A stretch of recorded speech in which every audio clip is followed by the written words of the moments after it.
चलिए स्टार्ट करते हैं हम लोग यूनिट 8 थर्मल पॉल्यूशन पढ़ रहे थे। एक कल हम लोग ने जो पेपर हुआ था उस पे देखा था, वीडियो में मैंने लेक्चर देखा था। ये जो मैंने आप लोगों को पेपर दिया था उसी को कल सॉल्व कराया था। ठीक, आज हम लोग अपना आगे स्टार्ट करते हैं। ठीक, तो यूनिट 8 थर्मल पॉल्यूशन, उसमें प्रदूषण हम लोग पढ़ रहे थे। ठीक, तो इसमें हम लोग क्या क्या चीज पढ़ चुके थे। उसमें प्रदूषण, थर्मल पॉल्यूशन क्या होता है।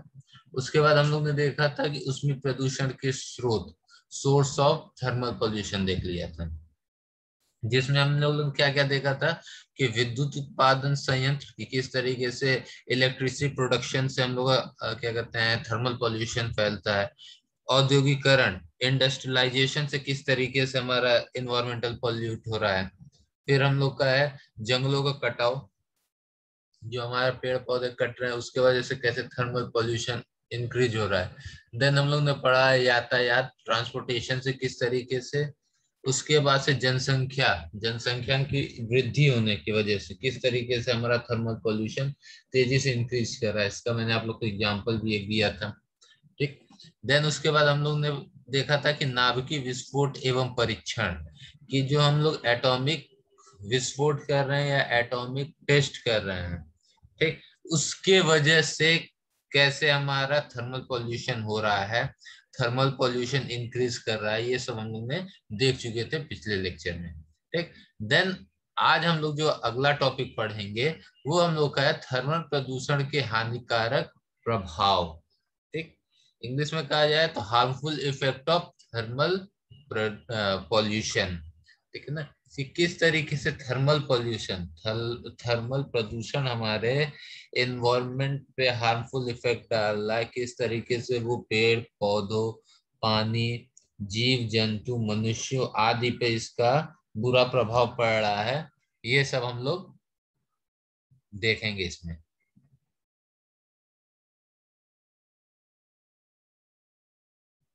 चलिए तो स्टार्ट करते हैं अपना टॉपिक, थर्मल प्रदूषण के हानिकारक प्रभाव। इसमें जो पहला इफेक्ट है वो है विघटित ऑक्सीजन में कमी।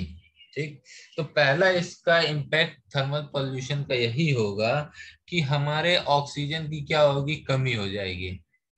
चाहे वो पानी हो, चाहे वो आपका एटमॉस्फेयर हो।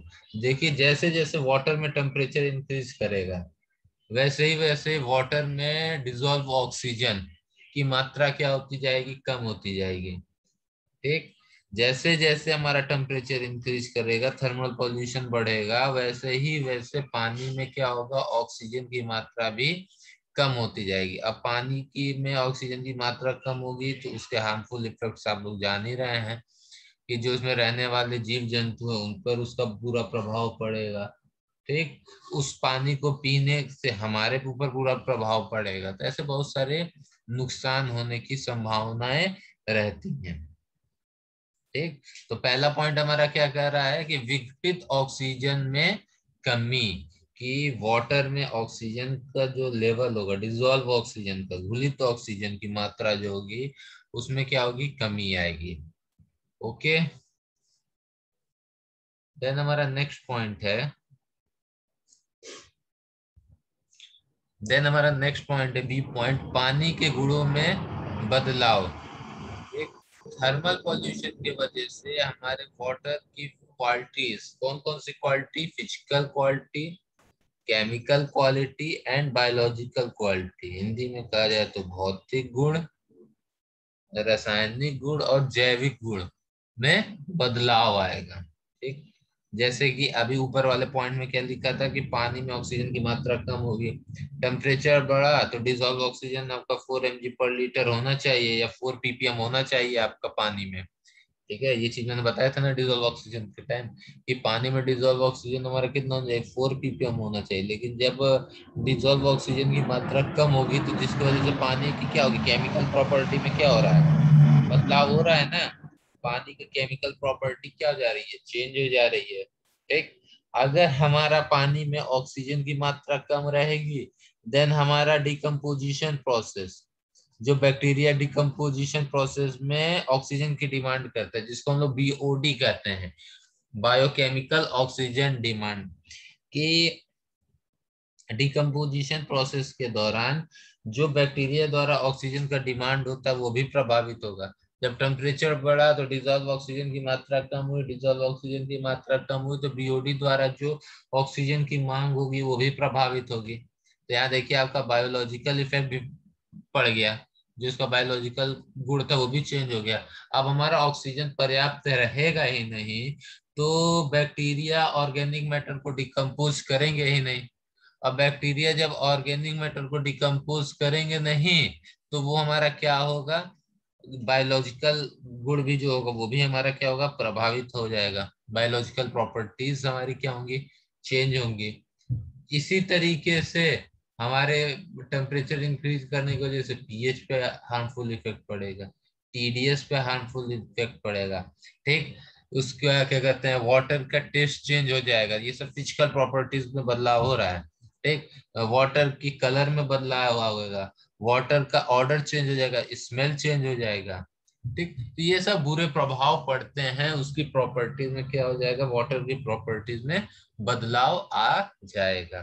ठीक, क्लियर है कौन कौन सा बदलाव, ऑक्सीजन की मात्रा कम हुई, बीओडी में चेंजेज आया, बीओडी की वजह से सीओडी में भी कुछ ना कुछ इफेक्ट आएगा। ठीक, कलर चेंज हो जाएगा, स्मेल चेंज हो जाएगा, टेस्ट चेंज हो जाएगा। ठीक, तो ऐसे बहुत सारे हार्मफुल इफेक्ट्स हो सकते हैं और पानी की प्रॉपर्टीज क्या हो सकती है, चेंज हो सकती है।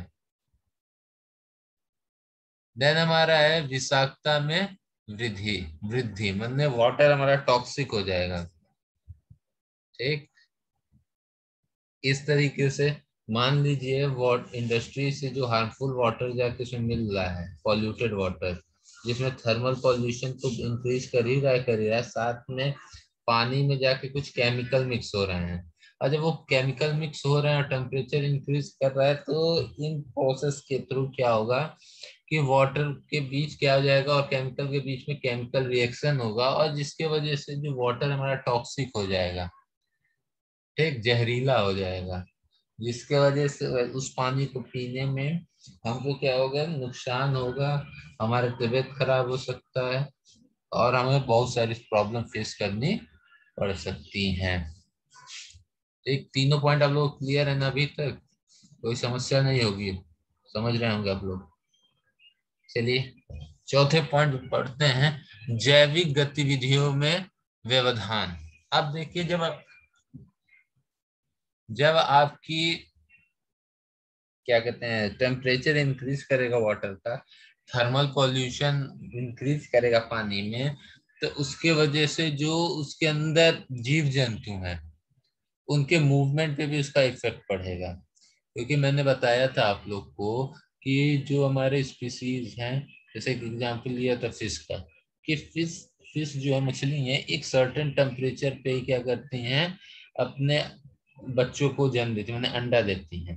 ठीक, एक सर्टेन टेम्परेचर पे उस अंडे से बच्चे निकलते हैं। ठीक है, तो जब उस में परिवर्तन होगा, टेम्परेचर में इफेक्ट बढ़ेगा, टेम्परेचर में परिवर्तन होगा तो वो उन पे उसका क्या होगा, बुरा इफेक्ट पड़ेगा। ठीक, टेम्परेचर उस उधर के पानी के इंक्रीज कर देने से उस आसपास में जो भी स्पीसीज हैं, जीव जंतु हैं, उस नदी में या समुद्र में, वो वहां से क्या हो जाएंगे, चले जाएंगे, वहां से भाग जाएंगे। ठीक, क्योंकि जाहिर सी बात है कि कोई भी बुरे एटमॉस्फेयर में रहना नहीं चाहेगा, चाहे हम हों चाहे और भी कोई जीव जंतु हो। हमेशा हम अपने लिए सुटेबल एटमॉस्फेयर ढूंढते हैं कि हम उस एटमॉस्फेयर में आसानी से सरवाइव कर सकें। और जब वहां का एटमॉस्फेयर बुरा होगा तो जाहिर सी बात है कि हम वहां से क्या होंगे, भागेंगे। ठीक, वहां से पलायन करेंगे, वहां से हट के दूसरे जगह पे हम क्या करेंगे, सर्वाइवल अपना ढूंढेंगे।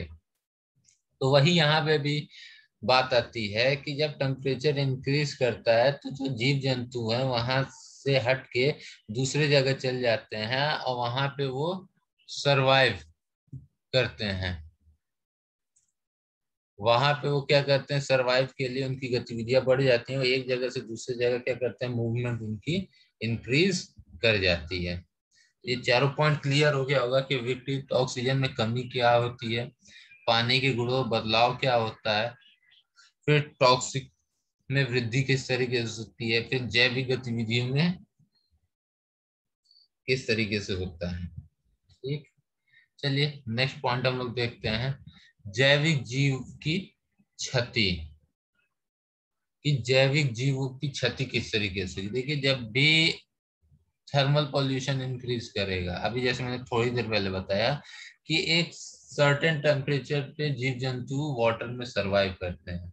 बहुत ठंडा होगा तो भी दिक्कत होगी, बहुत गर्मी होगी तो भी दिक्कत होगी, कुछ जीव जंतुओं को छोड़ के। अब कुछ जीव जंतु हैं जो बहुत ठंडे जगहों पर रहते हैं, अंटार्कटिका अंटार्कटिका में देख लीजिए, ठीक है ना, जैसे पेंगुइन वेंगुइन हो गए, तो वो ठंडे पानियों में रहने वाले या ठंडे एटमॉस्फेयर में रहने वाले जीव जंतु। अब वहां का टेम्परेचर अगर इंक्रीज करेगा तो वो उनको वहां पे सरवाइव करने में समस्या होगी ही होगी।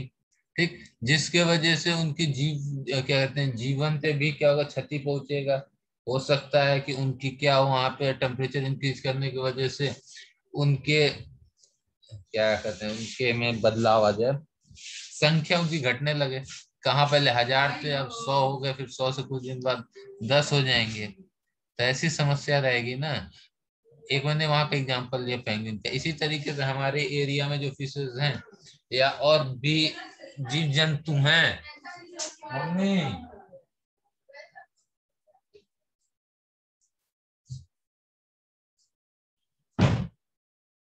और भी जो जीव जंतु हैं वो भी क्या करेंगे, सरवाइव करेंगे टेम्परेचर घटने बढ़ने की वजह से। ठीक, जिसके वजह से उनकी जनजातियां भी क्या होंगी, विलुप्त होने लगेंगी, उनकी क्या होगी, मृत्यु होने लगेगी। ओके, आप लोग एक सबसे अच्छा एग्जांपल देखे होंगे कि अगर आपके घर एक्वेरियम होगा, उस एक्वेरियम में मछली है, ठीक, जैसे ही टेम्परेचर में चेंजेज होते हैं, ठंडी गर्मी से ठंडी की तरफ बढ़ता है, और अगर उसमें आप प्रॉपर व्यवस्था ना करें टेम्परेचर मेंटेन करने के लिए पानी का, तो मछलियां क्या हो जाती हैं, उस एक्वेरियम टैंक में उनका क्या हो जाता है, डेथ हो जाता है। ठीक, हल्का सा परिवर्तन होने में, ठंडी से गर्मी पे शिफ्ट होने में। ठीक, या ठंडी से फिर आपका गर्मी की तरफ जब शिफ्ट होता है, तो उसमें क्या होते हैं, जो भी एक्वेरियम में मछलियां होती हैं उनकी क्या हो जाती है, डेथ हो जाती है। अगर आप प्रॉपर अरेंजमेंट ना करें, एक हीटर लगा के या बल्ब लगा के उस वाटर के टेम्परेचर को, या समय समय पे पानी का बदलाव ना करें, ठीक, तो उस एक्वेरियम में रहने वाली मछली क्या होती है, डेथ होने लगती है। तो वही चीज इसमें भी है कि अगर थोड़ा सा भी टेम्परेचर में फेरबदल होगा, पानी हमने इंडस्ट्री से ले जाके डायरेक्ट वाटर में गिरा दिया, तो वहाँ के आसपास की मछलियां या और भी जैसे जीव जंतु जैसे केकड़े हो गए, कछुए हो गए, या ये सब पे भी इसका क्या होगा, हार्मफुल इफेक्ट पड़ेगा। या उसमें रहने वाले जो पेड़ पौधे हैं उन पे उसका बुरा प्रभाव पड़ेगा। ठीक, तो ये सब चीजें हमारी क्षतिग्रस्त होती हैं, जीव जीव के जो जीवन है उस पे भी क्या पड़ता है, इसका हार्मफुल इफेक्ट पड़ता है। ठीक।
चलिए, अगला पॉइंट हम लोग को क्या है कि ऊष्मीय प्रभाव से वातावरण में गर्मी बढ़ जाने से पृथ्वी के दोनों ध्रुव तक की बर्फ पिघल जाएगी।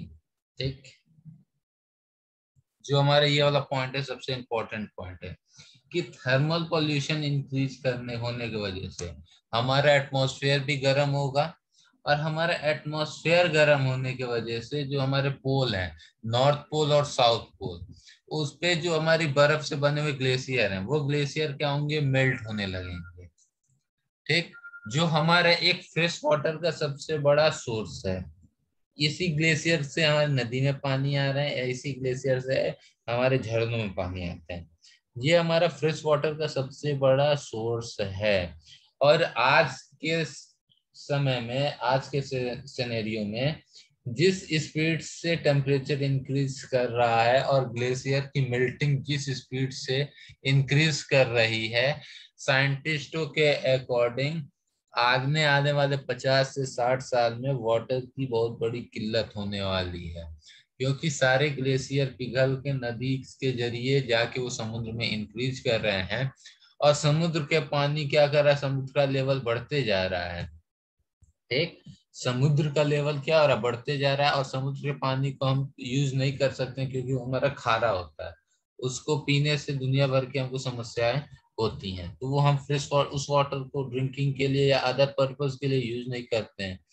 और जिस स्पीड से टेम्परेचर इंक्रीज कर रहा है थर्मल पॉल्यूशन की वजह से, उसी स्पीड से हमारे ग्लेशियर भी क्या हो रहे हैं, तेजी से मेल्ट हो रहे हैं। और मेल्ट होके आने वाले कुछ सालों बाद क्या होगा कि जब ग्लेशियर हमारे समाप्त हो जाएंगे या सीमित हो जाएंगे, तो पृथ्वी पर वाटर की बहुत ही, पानी की बहुत ही किल्लत हो जाएगी, कमी हो जाएगी। ठीक, तो ये हमारा सबसे हार्मफुल इफेक्ट है हम लोग के लिए। ठीक, कि हमारे जो नॉर्थ पोल और साउथ पोल पे या जो अदर हमारे ग्लेशियर हैं, उनकी मेल्टिंग के वजह से वाटर के क्या होगा, आने वाले समय में पानी की कमी पृथ्वी पे हो जाएगी। देन हमारा है उष्मीय प्रभाव से जीव जंतुओं में शारीरिक विकास उत्पन्न हो जाएगा।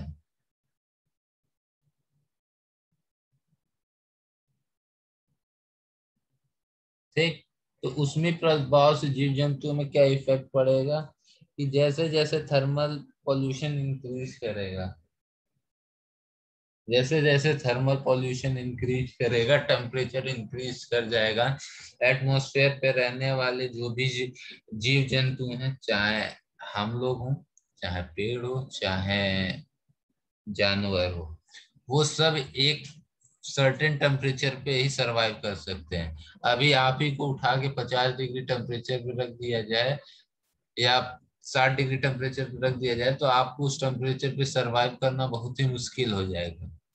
ठीक, तो उसी तरीके से जो एनिमल्स हैं, उनको भी एक सर्टेन टेम्परेचर तक ही वो सरवाइव कर सकते हैं, लेकिन जब टेम्परेचर इंक्रीज करेगा तो उनको भी उस टेम्परेचर पे सरवाइव करने में समस्या आएगी, जैसे हम लोग को आएगी। ठीक, तो ये पॉइंट यही कह रहा है कि थर्मल पोल्यूशन इंक्रीज करने से जीव जंतुओं को क्या होगा कि सर्वाइवल में क्या होगी, समस्याएं आएंगी। ठीक है, तो ये सब है हमारे हानिकारक प्रभाव, कि थर्मल पॉल्यूशन से हम लोग को हानिकारक प्रभाव क्या क्या पड़ सकता है। तो ये सारे पॉइंट्स थे जो मैंने आप लोग को बता दिए हैं। ठीक।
चलिए, इस चैप्टर का जो लास्ट टॉपिक है वो है टॉपिक कि थर्मल प्रदूषण नियंत्रण के उपाय। ठीक, तो how to control thermal pollution, ये किस तरीके से हम थर्मल पॉल्यूशन को कंट्रोल करें, उसके लिए क्या उपाय है वो देखते हैं। तो इसका पहला उपाय ये है कि विद्युत उत्पादन संयंत्र से निकलने वाले बहिस्त्राव को उपचारित एवं और उपयोग में लाकर तभी किसी नदी नाले या जलधारा में छोड़ा जाए।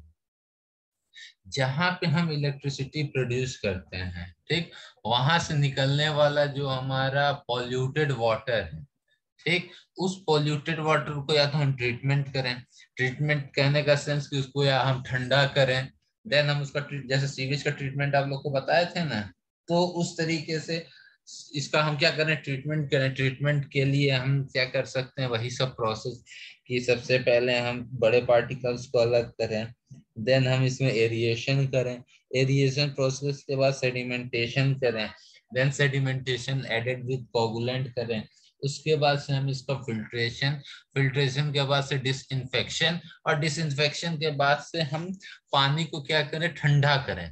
गर्म पानी को ले जाके हम क्या करें, स्रोत में ना मिला दें, फिर उसको ठंडा करके देन हमारा और जो स्रोत है, नदी हो गया, नाला हो गया, या कोई भी जल धारा हो गया, वाटर स्ट्रीम हो गया, तब हम उसमें ले जाके उस पानी को क्या करें, डिस्पोजल करें।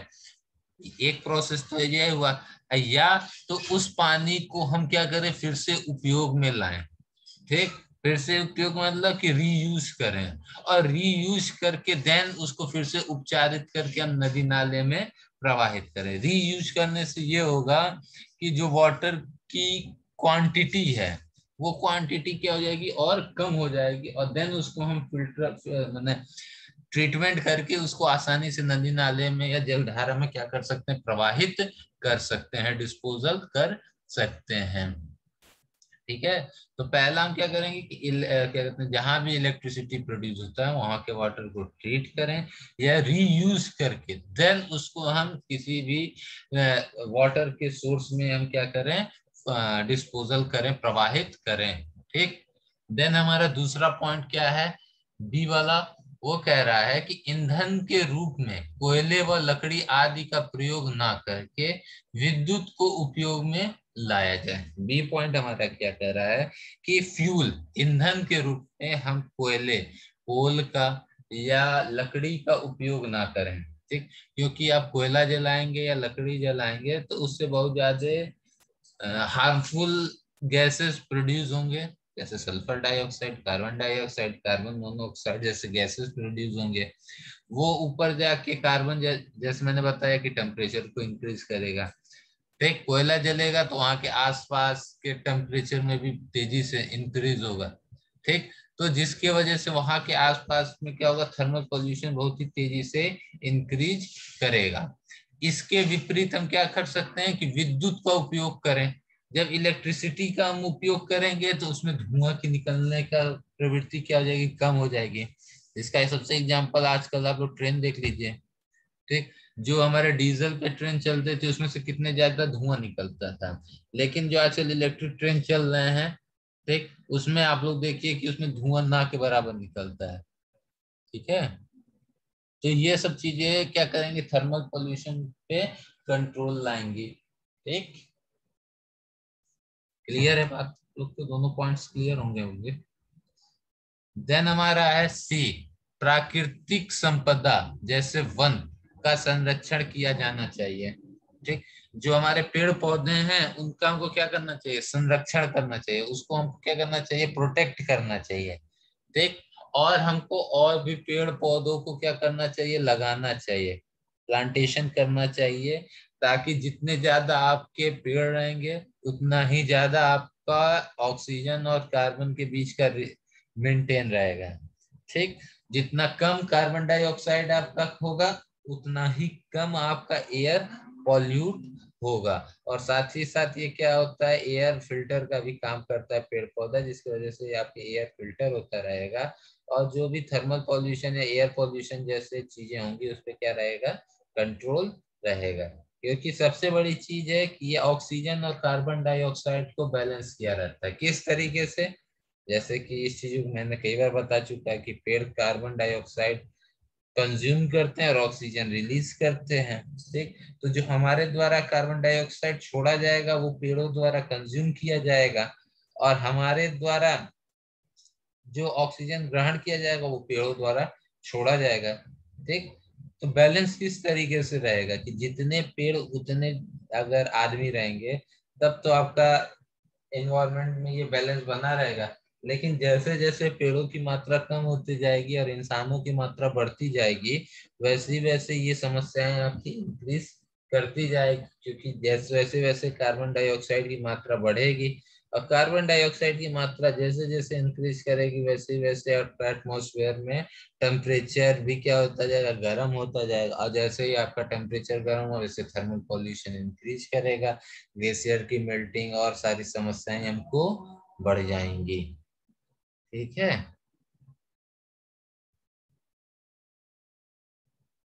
नेक्स्ट हमारा पॉइंट है यातायात के संसाधनों को सीमित रूप से उपयोग में लाया जाए। ठीक, जो हमारा डी पॉइंट है वो ये कह रहा है कि जो भी यातायात के लिए हम संसाधन यूज कर रहे हैं, व्हीकल यूज कर रहे हैं, उसका उपयोग हम क्या करें, सीमित रूप से करें, लिमिटेड करें। ठीक, क्योंकि आप व्हीकल यूज करेंगे, व्हीकल के लिए आप डीजल और पेट्रोल का यूज करेंगे फ्यूल के रूप में, और उससे क्या होगा कि आपके स्मोक्स निकलेंगे, धुएं निकलेंगे, जो आपको क्या करेंगे, एटमॉस्फेयर को पॉल्यूट करेंगे। तो उसके लिए हम एक चीज ये कर सकते हैं कि जो हम एटमॉस्फेयर के मतलब यूज कर रहे हैं व्हीकल, उसका लिमिटेड यूज करें, जिसकी वजह से पॉल्यूशन कम हो। ठीक, उसके जगह पे बाइसिकल साइकिल का हम यूज करें। ठीक, या आजकल देखिए पोल्यूशन से बचने के लिए हम लोग फ्यूल के रूप में सीएनजी का यूज कर रहे हैं। ठीक, इलेक्ट्रिक इलेक्ट्रिक ट्रेन यूज किया जा रहा है। ठीक, जिसके वजह से आपका पॉल्यूशन कम से कम हो, और कम से कम आपका क्या हो, थर्मल पॉल्यूशन इंक्रीज हो। देन लास्ट है पॉइंट कि युद्ध के समय नाभिकी सामग्रियों एवं रॉकेटों एवं मिसाइलों का प्रयोग पूर्णतः वर्जित कर दिया जाए। ठीक, ये पॉइंट सबसे इम्पोर्टेंट है कि जो हम एटॉमिक बम, एटॉमिक रॉकेट का प्रयोग करते हैं युद्ध के समय में, ठीक, वॉर के टाइम में, या उसका हम प्रयोग करते हैं, जो उस पे टेस्ट करते हैं, उसको क्या कर दिया जाए, पूर्णतः वर्जित कर दिया जाए, उस पे उसको बैन कर दिया जाए। ठीक, क्योंकि बहुत ज्यादा हीट जनरेट होता है एटॉमिक रिएक्शन की वजह से, क्योंकि इसी के वजह से, न्यूक्लियर रिएक्शन की वजह से सूरज भी आपको हीट देता है। तो सोच लीजिए उसी तरीके का हीट आपका जनरेट होता है जब एटॉमिक या न्यूक्लियर रिएक्शन होता है। ठीक, तो कितना ज्यादा हीट उससे जनरेट होगा, तो जितना ज्यादा हीट जनरेट होगा उतना ही ज्यादा थर्मल पॉल्यूशन की प्रॉब्लम भी तेजी से इंक्रीज करेगी। ठीक, ये चीजें आपको समस्याएं फेस करनी पड़ती हैं, और इन चीजों का को प्रयोग करके हम क्या कर सकते हैं, थर्मल पॉल्यूशन पे नियंत्रण पा सकते हैं। ठीक, तो ये 5 पॉइंट थे थर्मल प्रदूषण नियंत्रण के उपाय में। ठीक, तो ये हमारे इस चैप्टर का लास्ट टॉपिक था। इस चैप्टर में क्या क्या चीजें हम लोग ने पढ़ी? पहला तो हम लोग ने पढ़ा थर्मल पोल्यूशन का डिफिनीशन। देन हम लोग ने पढ़ा कि उसमें प्रदूषण के स्रोत क्या होते हैं। उसके बाद से था थर्मल प्रदूषण के हानिकारक प्रभाव, और जो इसमें लास्ट टॉपिक था वो हमारा था थर्मल प्रदूषण नियंत्रण के उपाय, कि कैसे हम थर्मल प्रदूषण पे कंट्रोल कर सकें। ठीक, ये टॉपिक्स थे हम लोग के इसमें। तो यहीं पे हम लोग का ये वाला चैप्टर थर्मल पोल्यूशन जो हम लोग का यूनिट 8 है, ये चैप्टर हम लोग का क्या हो रहा है, आज खत्म हो रहा है। और कल हम लोग नेक्स्ट चैप्टर स्टार्ट करेंगे। अब कल तो नई क्लास रहेगी आप लोग की, ठीक, मंडे से। तो मंडे से हम लोग क्या करेंगे, नया चैप्टर देखेंगे। ठीक, तो आज इतना ही रहने देते हैं। ठीक है।